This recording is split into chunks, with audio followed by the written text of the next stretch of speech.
Hi, I'm doctor Ramya, consultant physiotherapist at Anu hospitals, Vijayawada. చాలా మందికి చాలా సందేహాలు ఉంటాయి. మెయిన్గా ప్రెగ్నెన్సీలో. మెయిన్గా ఏంటంటే, మేడం నేను కింద కూర్చోవచ్చా, ఎప్పటి నుంచి కూర్చోవాలి అనే సందేహాలు చాలా మందిలో ఉన్నాయి. అయితే ఈరోజు ఆ టాపిక్ గురించి మాట్లాడుకుందాం. ఎప్పటి నుంచి కూర్చోవాలి, ఎవరెవరు కూర్చోవచ్చు, ఎవరెవరు కూర్చోకూడదు అన్న విషయాన్ని తెలుసుకుందాం. నార్మల్ ప్రెగ్నెన్సీలో మీరు కింద కూర్చోవచ్చు, కానీ కొన్ని కండిషన్స్లో ఎట్టి పరిస్థితుల్లోనూ కింద కూర్చోకూడదు. ఆ కండిషన్స్ ఏంటో చూద్దాం.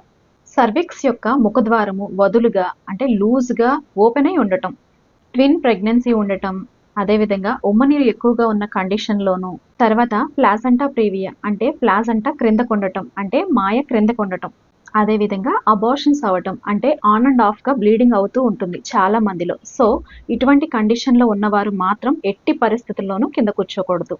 ఎందుకంటే కింద కూర్చొని లేవటం వల్ల అబ్డామిన్ మీద ప్రెషర్ పడి అబార్షన్స్ అయ్యే ఛాన్సెస్ ఎక్కువగా ఉంటాయి. కింద కూర్చోవడం ఒకటే కాదండి, లోయిగా అంటే గుంటగా ఉన్నటువంటి సోఫాల్లో కూర్చొని లెగటము, అదేవిధంగా మంచం లోతుగా ఉన్నటువంటి మంచాల్లో కూర్చొని లెగటం వల్ల కానీ, ఈ విధంగా పొట్ట మీద ఒత్తిడి పడేటువంటి ఎటువంటి పనులు చేయకూడదు. ఇవన్నీ అవాయిడ్ చేయాలి. Thank you.